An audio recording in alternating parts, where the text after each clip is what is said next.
Devin Dobek, joined by head coach and general manager of the Biloxi Breakers, Charlie Penns Jr., for an exclusive Breaker Banter special interview. Coach, welcome back to the panel. Good to have you. What's up, Dev? So, Coach, we're going to be talking a lot about the off-ice and everything that's been going on, all the good. So let's dive right in.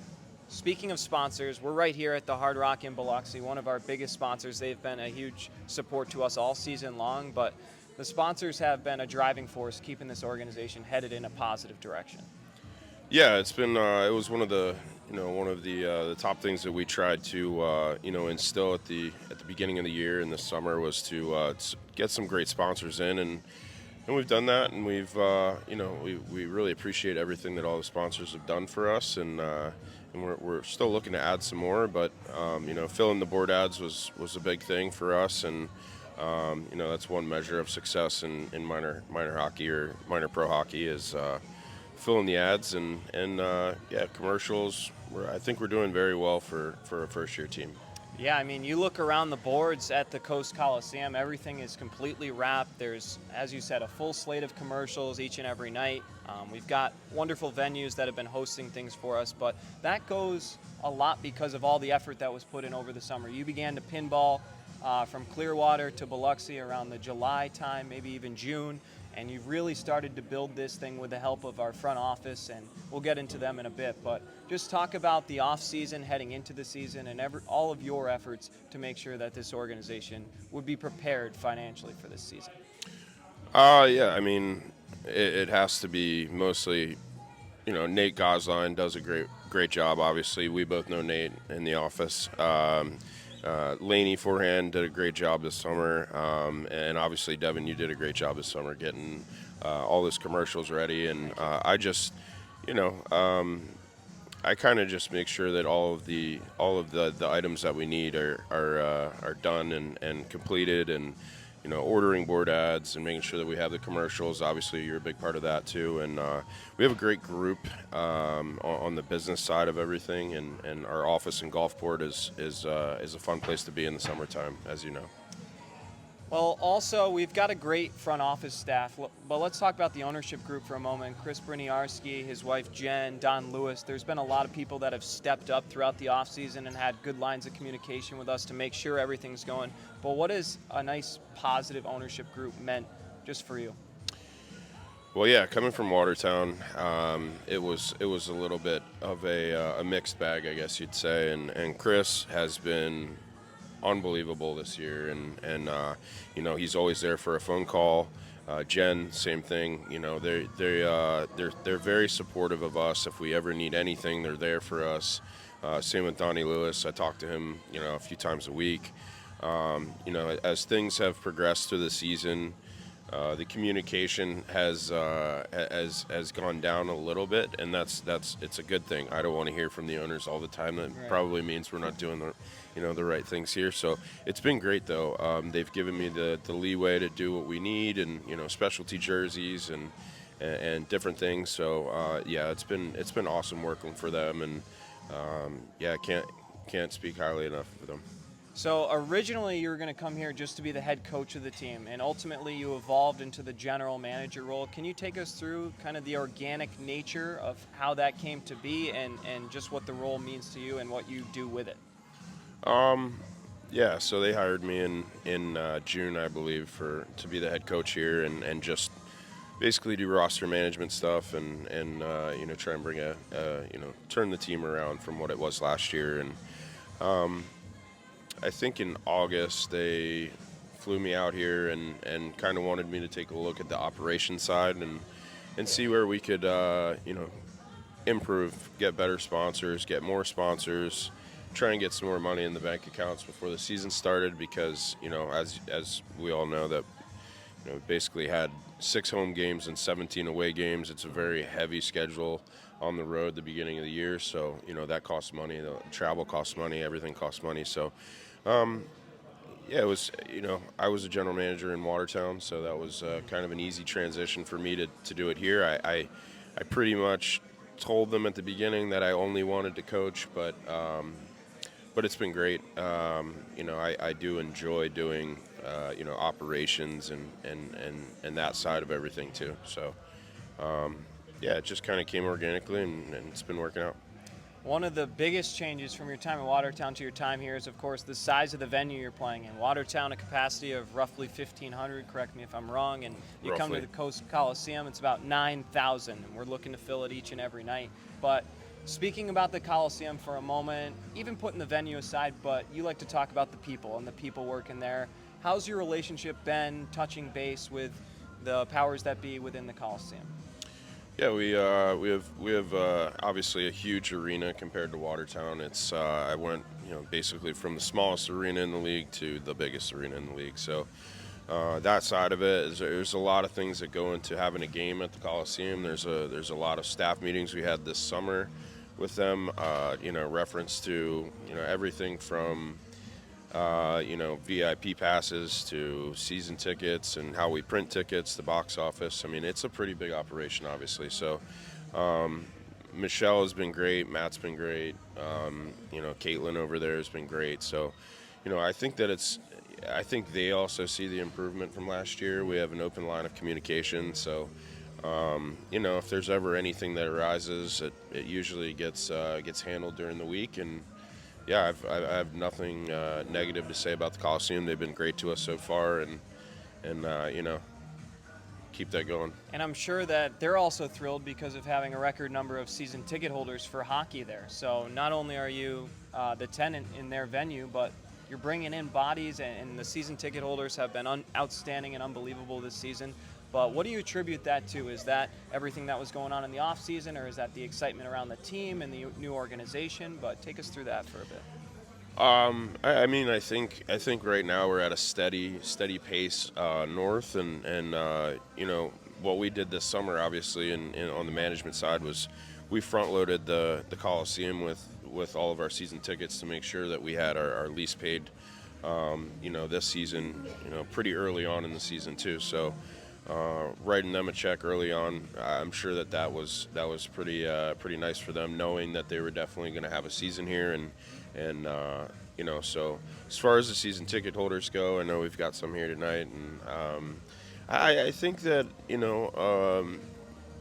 Mississippi needs hockey. Mississippi, enjoys hockey. I know the fans down here are awesome, and they love showing up to games and ringing their cowbells and getting excited. I mean, we have a team this year that's been pretty rough and tumble. We've had a few brawls and a few fights, and I know the people down here love that. So it does happen organically. We don't try and do that on purpose. It's not fabricated, but when you play a team like Monroe like 9 times in a row, that's obviously going to happen. And I think the fans respond well to that. And we've had great home games so far. So, we've had really close games. We've had some overtime games. So it's just, I think they're very exciting games so far that we've had, and I think they respond well to that.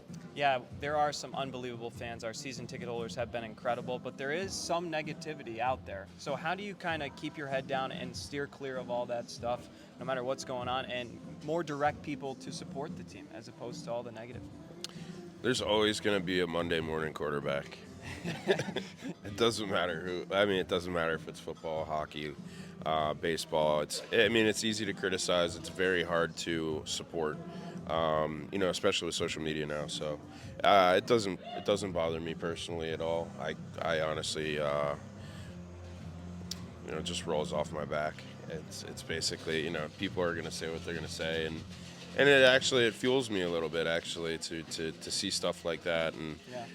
it's obviously brought up to me sometimes on these uncensored and fan pages that they said this or said that, and it's like, all right, they don't actually know what's going on behind closed doors or at our office, or so it doesn't bother me too much. But yeah, no, I mean, I think we have a great group here of fans and supporters. So I mean, just get on socials, have fun, come to the games, chirp the other team. So, that's how you can support us, and say something nice every once in a while.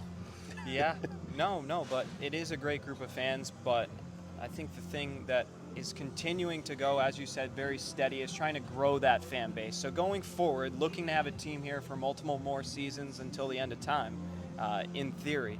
What is your plan to continue to grow that fan base, to interact and engage with the community and things of that nature? Well, yeah, I mean, obviously, if you do follow our social media, you'll see that we are out in the community 3 or 4 times a week. We're doing 5Ks. We're sending our mascot everywhere. I think what's going to be really important for us is to build a strong relationship with the Shuckers. Honestly, I think we need to really hone in on that this summer, this spring and summer, and kind of see what they do and really build something that you know that gives people here 12 months a year to do something. You obviously can go to Shuckers games all summer, and then we would like you at the Coliseum during the wintertime. So yeah, just getting out the community. I know we're doing Breaking Barriers this Sunday. We have another large group of kids that are coming in on Friday, a church group that we're donating our tickets to those guys to get them in. So you know, anything that we can do to help the community, we're doing right now. And it's if you have someone that if you're watching locally and you have a school that you want us to visit, just let us know, and we normally answer, right? I mean, on the Facebook and stuff, we answer everybody, and we usually show up. So. Yeah, reach out to our social media channels on Facebook, Instagram. We also have a TikTok, so give that a follow, Biloxi Breakers Pro Hockey. There's some cool and entertaining content going on there.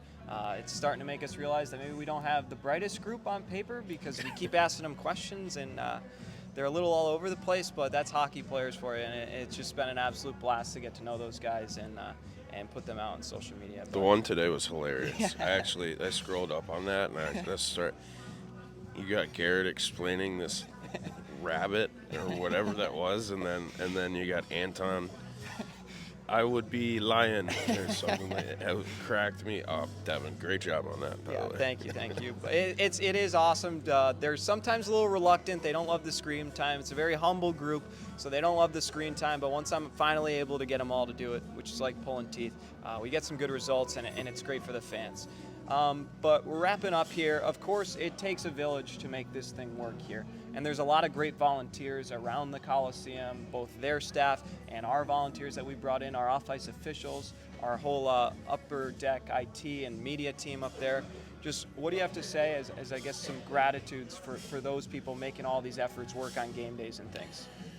Yeah, no, I mean we're super grateful for everyone that helps us out, and we have a staff party tomorrow. Obviously, you're invited, right? So right here at the Sugar Factory at the Hard Rock. So we're trying to give back to our volunteers and our staff tomorrow with a nice meal, and I'm super grateful for anyone that spends their time and effort to help us out or help the players out.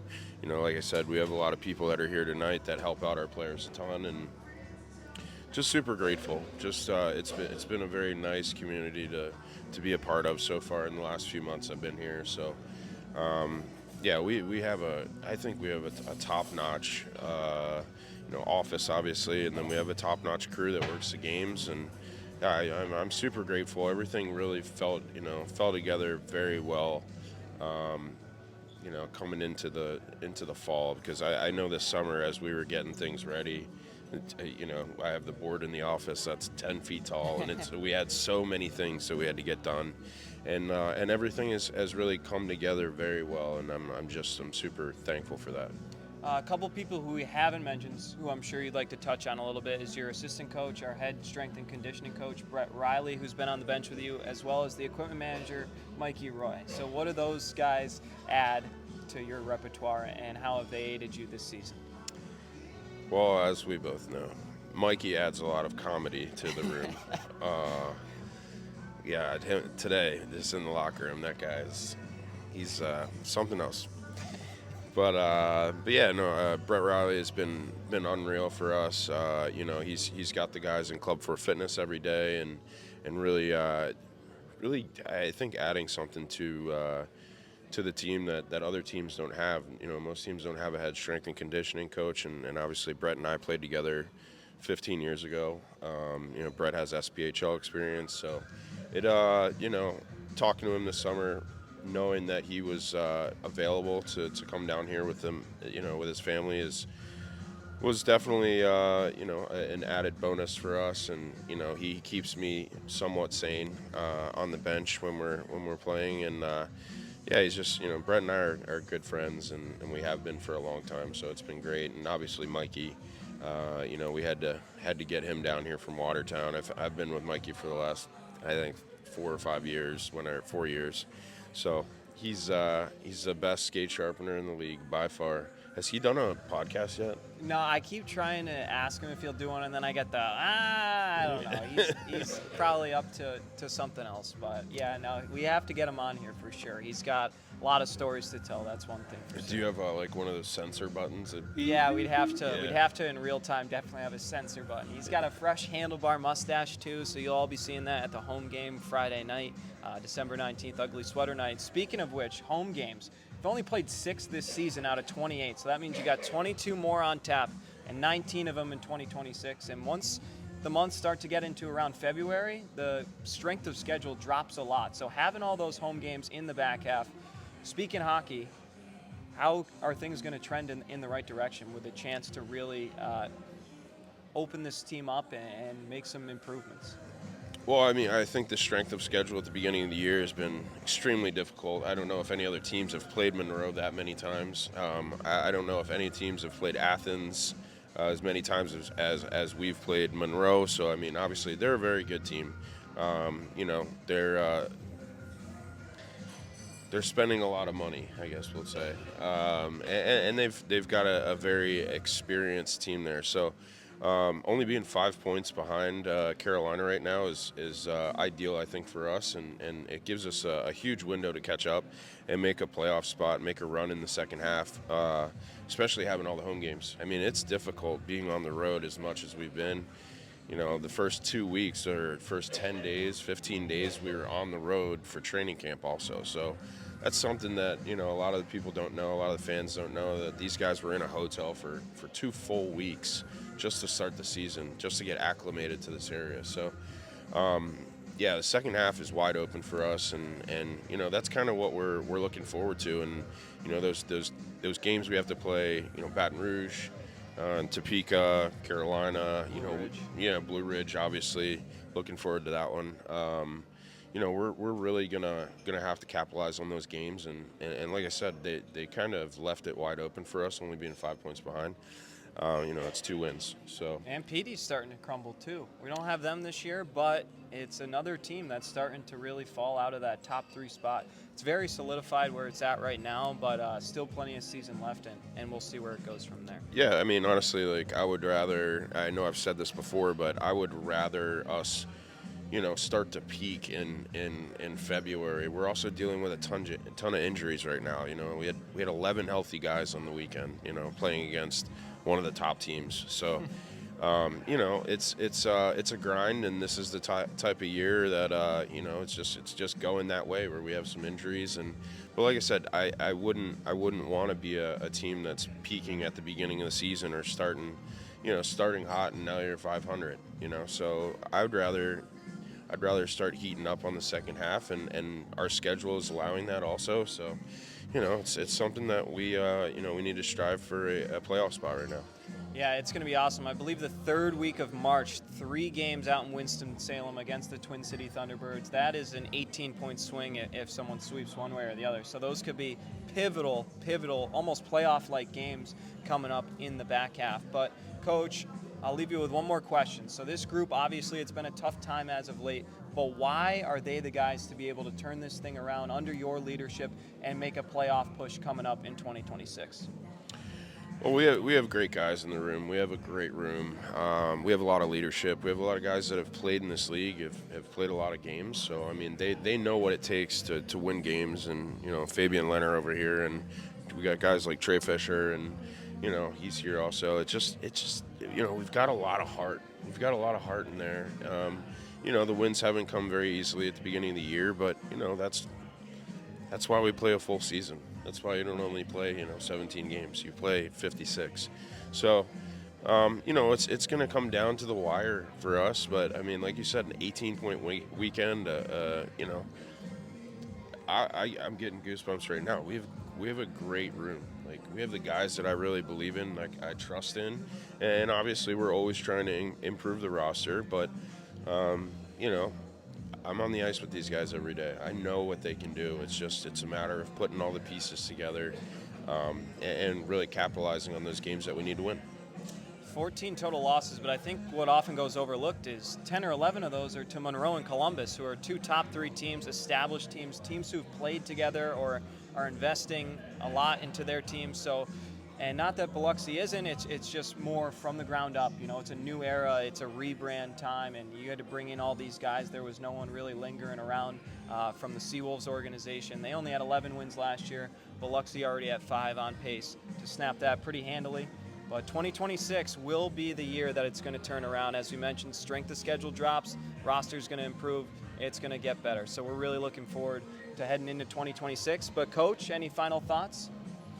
No, I just thankful for everybody. Thank you for doing this every week. Dev, you're the man. I think you're the number one guy in the league as broadcaster. And Thank you. I love watching the games back. And yeah, we're just really happy to be here and thankful for everybody and everyone's help that's helped us out this year so far. And Nate Kozline, I'll mention him again. I know he's he's a guy that's not in the spotlight, but he's done a phenomenal job this year. Laney Forehand has done a phenomenal job this year, and most people don't see them that often, but they're really the ones that are behind the scenes making all this stuff run. And yeah, so I'm grateful and thankful for everyone so far. All right, that's head coach and general manager of your Biloxi Breakers, Charlie Pence Jr., joining me for this exclusive special Breaker Banter edition. Coach, sincerely appreciate your time, and we'll see everybody in a couple weeks, or next week, for another episode of Breaker Banter.